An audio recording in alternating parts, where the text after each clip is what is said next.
സുഗന്ധ വ്യാപാര സ്ഥാപനമായ ഫ്രാഗ്രൻസ് വേൾഡ് 150 രാജ്യങ്ങളിലേക്ക് പ്രവർത്തനം വ്യാപിപ്പിച്ചതിന്റെ ആഘോഷം ദുബായ് എക്സ്പോ സിറ്റിയിൽ നടന്നു. ഡ്രോൺ ഷോ ഉൾപ്പെടെ വർണ്ണാഭമായ കാഴ്ചകൾ ഒരുക്കിയ ആഘോഷത്തിൽ നടൻ മമ്മൂട്ടി മുഖ്യാതിഥിയായി എത്തി.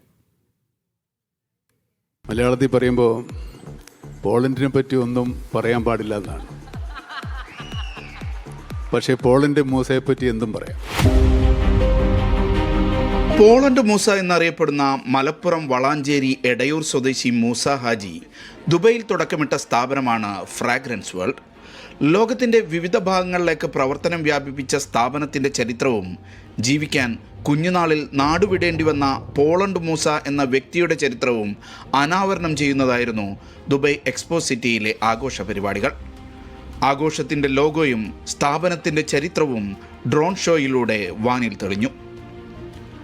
സിനിമാ കഥ പോലെ തോന്നിപ്പിക്കുന്ന പോളണ്ട് മൂസയുടെ ജീവിതകഥ അടിസ്ഥാനമാക്കി നിർമ്മിച്ച കുഞ്ഞോൻ എന്ന ഡോക്യു ഫിക്ഷൻ ചടങ്ങിൽ ആദ്യമായി പ്രദർശിപ്പിച്ചു.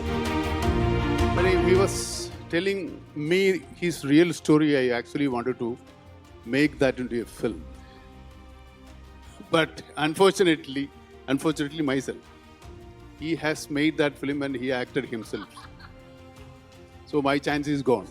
പോളണ്ട് മൂസയുടെ ജീവചരിത്രം ആസ്പദമാക്കി സെബിൻ പൗലോസ് രചിച്ച ഫ്രാഗ്രൻസ് ഓഫ് ലെഗസി എന്ന പുസ്തകവും ചടങ്ങിൽ പ്രകാശനം ചെയ്തു. 1988 പോളണ്ടിൽ മൂസയുടെ ബിസിനസ്സിന് ആദ്യ പിന്തുണ നൽകിയ പോളിഷ് വനിത എലിസബത്ത്, വിദേശ ഓർഡർ നൽകിയ ബൾഗേറിയക്കാരി ലിലിയ പെട്രോവ, റഷ്യക്കാരൻ കോൺസ്റ്റിൻ വാസ്നിക്കോ, പതിറ്റാണ്ടുകളായി ഒപ്പം നിൽക്കുന്ന അസർബൈജാൻ സ്വദേശി റാഷിദ് ഷഹവർഡീവ് തുടങ്ങിയവരെ ചടങ്ങിൽ ആദരിച്ചു.